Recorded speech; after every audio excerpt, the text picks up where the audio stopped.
तो question number 1 है, निम्नलिखित कथनों पर विचार कीजिए। दो स्टेटमेंट है यहाँ पर।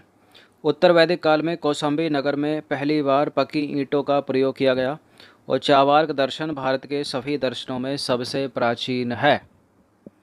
कौन सा वाला करेक्ट है इसमें?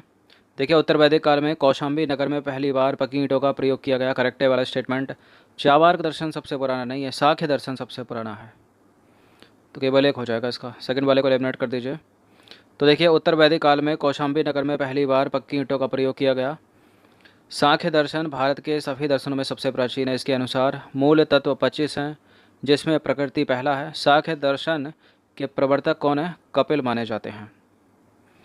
क्वेश्चन नंबर 2 है, निम्नलिखित में से किस उपनिषद में यज्ञ की तुलना टूटी नाव से की गई है? कौन सा उपनिषद ऐसा है जिसमें यज्ञ की तुलना जो है वो टूटी नाव से की गई है?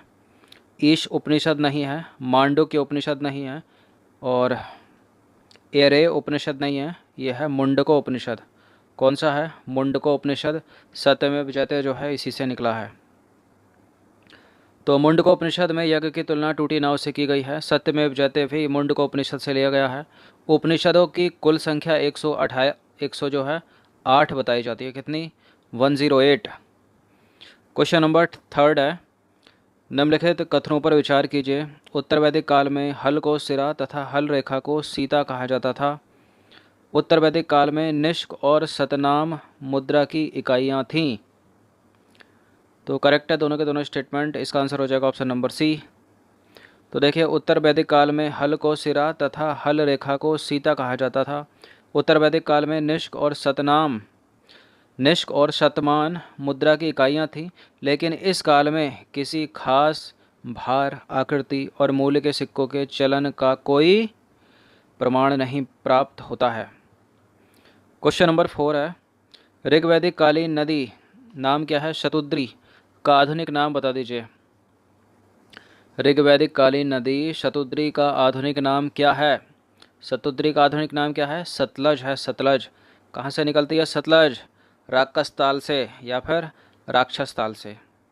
तो देखिए, ऋग्वैदिक कालीन नदी शतुद्री का आधुनिक नाम है सतलज, और रावी का ऋग्वैदिक कालीन नाम क्या है? परुष्णी। चेनाब का ऋग्वैदिक कालीन नाम क्या है? आश्किनी। झेलम का ऋग्वैदिक नाम क्या है? वितस्ता। मोस्ट इम्पोर्टेंट है, मैच द वर्ड करने के लिए पूछा जा सकता है। तो शतुद्री है सतलज का, रावी का है परुष्णी, और आस्किनी है चेनाब का, और वितस्ता है झेलम का। बेरीनाग झील से निकलती है झेलम। 5वां प्रश्न है, ऋग्वैदिक काल में वैकनाट किसे कहा जाता था?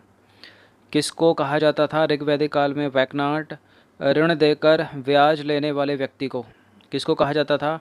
ऋण देकर ब्याज लेने वाले व्यक्ति को। तो देखिए, ऋण देकर ब्याज लेने वाले व्यक्ति को वैकनाट कहा जाता था। व्यापार हेतु दूर दूर तक जाने वाले व्यक्तियों को पणी कहते थे। क्या कहते थे? पणी। ऐसा व्यक्ति जो व्यापार करने के लिए दूर दराज के क्षेत्रों में जाता है, उसको पणी कहते थे ऋग्वैदिक काल में। क्वेश्चन नंबर 6 है, निम्नलिखित में से कौन से कथन ऋग्वैदिक समाज के बारे में सही हैं? इस काल में स्त्रियां अपने पति के साथ यज्ञ में भाग ले सकती थी और बाल विवाह एवं पर्दा प्रथा का प्रचलन नहीं था। और तीसरा स्टेटमेंट है, स्त्रियां शिक्षा ग्रहण कर सकती थी। तो ऋग्वैदिक काल या ऋग्वैदिक समाज के संदर्भ में पहला वाला करेक्ट है। इस काल में स्त्रियां अपने पति के साथ यज्ञ कार्य में भाग लेती थी। बाल विवाह पर्दा प्रथा का प्रचलन नहीं था। ये सारी चीज़ें बाद में आई। स्त्रियां शिक्षा ग्रहण कर सकती थी, तो तीनों के तीनों करेक्ट हैं। इसका आंसर हो जाएगा ऑप्शन नंबर डी। तो देखिए, उपरोक्त तीनों कथन सत्य हैं। इस काल में स्त्रियां अपने पति के साथ यज्ञ कार्य में भाग लेती थी। बाल विवाह एवं पर्दा प्रथा का प्रचलन नहीं था। स्त्रियां शिक्षा ग्रहण करती थी। ऋग्वेद में लोपामुद्रा, अपाला, घोषा, शिकता आदि विदुषी स्त्रियों का वर्णन है। क्वेश्चन नंबर 7 है, ऋग्वैदिक काल में अश्विन किस प्रकार के देवता थे? किस प्रकार के देवता थे अश्विन? प्रगति उत्थान के देवता थे क्या? विपत्ति को हरने वाले देवता थे क्या? पशुओं का देवता थे या फिर आंधी तूफान के देवता थे? देखिए, आंधी तूफान का देवता था कौन? मारुत। आंधी तूफान के देवता थे मारुत। विपत्तियों को हरने वाले देवता थे अश्विन। तो इसका आंसर हो जाएगा ऑप्शन नंबर बी। तो देखिए, ऋग्वैदिक काल में अश्विन जो हैं वो विपत्तियों को हरने वाले देवता थे। जो पूषण है पशुओं के देवता थे। ये लिखा है ना ऊपर, पशुओं के देवता कौन है? तो पशुओं के देवता पूषण। आंधी तूफान के देवता कौन है? तो मारुत हैं आंधी तूफान के देवता। तो मारुत आंधी तूफान के देवता थे। और प्रगति एवं उत्थान के देवता कौन? उषा।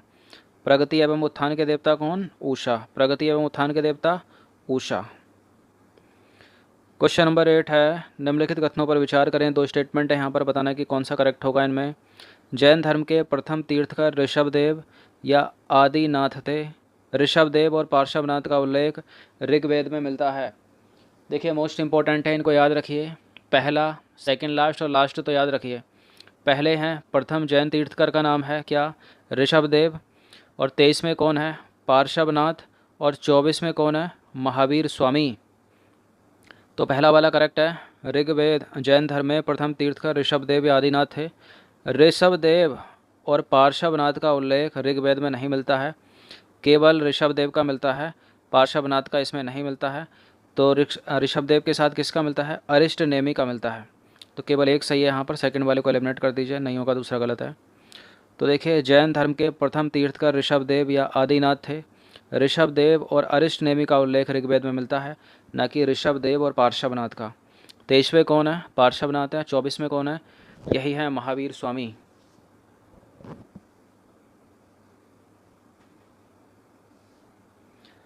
चलिए अगला प्रश्न देखते हैं। मखलीपुत्र गोशाल किस संप्रदाय की स्थापना की थी? मखलीपुत्र गोशाल ने किस संप्रदाय की स्थापना की थी? इंपॉर्टेंट है ये प्रश्न। देखिए इन्होंने की थी आजीवक संप्रदाय की स्थापना। किस संप्रदाय की? आजीवक संप्रदाय। तो मखलीपुत्र गोशाल ने आजीवक संप्रदाय की स्थापना की। और अजीत केश कंबलिन को भौतिकवाद का प्रवर्तक माना जाता है। किसको? अजीत केश कंबलिन को भौतिकवाद का प्रवर्तक माना जाता है। क्वेश्चन नंबर 10 है, 24वें जैन तीर्थकर महावीर स्वामी का प्रतीक क्या है? क्या है इनमें से? देखिए वज्र नहीं है, मृग नहीं है, ऋषभ नहीं है, यह है सिंह। क्या है? सिंह। तो महावीर स्वामी का जो प्रतीक है वो सिंह है। ऋषभ प्रथम जैन तीर्थकर ऋषभदेव जी का प्रतीक है। क्वेश्चन नंबर 11 है, निम्नलिखित कथनों पर विचार करें। दो स्टेटमेंट है यहाँ पर। प्रथम जैन संगीति का आयोजन पाटलिपुत्र में स्थूलभद्र की अध्यक्षता में किया गया। और द्वितीय जैन संगीति का आयोजन वैशाली में क्षमा श्रवण की अध्यक्षता में किया गया। तो पाटलिपुत्र में अध्यक्षता करने वाला स्थूलभद्र याद रखिए। द्वितीय जैन संगीति का आयोजन वैशाली में नहीं बल्कि वल्लभी गुजरात में किया गया था। तो दूसरा वाला गलत है। तो देखिए प्रथम जैन संगीति का आयोजन 300 ईसा पूर्व पाटलिपुत्र में स्थूलभद्र की अध्यक्षता में संपन्न हुआ था। और द्वितीय जैन संगीति का आयोजन 6ठी शताब्दी में वल्लभी गुजरात में क्षमा श्रवण की अध्यक्षता में संपन्न हुआ, न कि वैशाली में।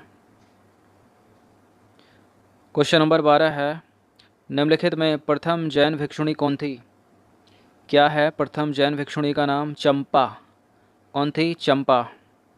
तो देखिए प्रथम जैन भिक्षुणी नरेश दधिवाहन की पुत्री चंपा थी, याद रखिए नाम ये। क्वेश्चन नंबर 13 है, निम्नलिखित में से अघन्य किस पशु को कहा जाता था? गाय, घोड़ा या फिर हाथी, बैल? देखिए मोस्ट इंपॉर्टेंट प्रश्न है और बहुत बार एग्जाम में पूछा गया है। इसका उत्तर क्या है? गाय को। गाय को अघन्य कहा जाता था ऋग्वैदिक काल में। तो ऋग्वैदिक काल में अघन्य जो है वो गाय को कहा जाता था। गाय की हत्या करने वाले या उसे घायल करने वालों के लिए वेदों में मृत्युदंड अथवा देश से निकालने की व्यवस्था की गई है।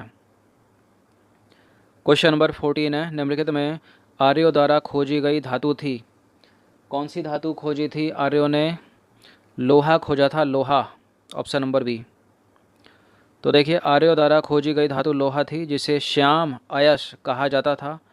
तांबे को लोहित अयश कहा जाता था। तो लोहे को कहा जाता था श्याम अयश और तांबे को लोहित अयश। तो लोहे को लोहित अयश का मत लगा देना।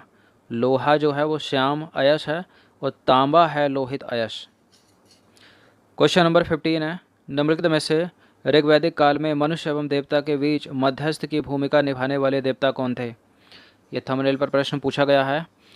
कौन थे मध्यस्थ निभाने वाले देवता मनुष्य एवं देवताओं के बीच? तो इंद्र नहीं है, इंद्र आकर गलत मत कर दीजिएगा। विष्णु नहीं है, सोम नहीं है। इसका आंसर है ऑप्शन नंबर सी, अग्नि। तो देखिए, मनुष्य एवं देवता के बीच मध्यस्थ की भूमिका निभाने वाले देवता के रूप में अग्नि की पूजा की जाती थी।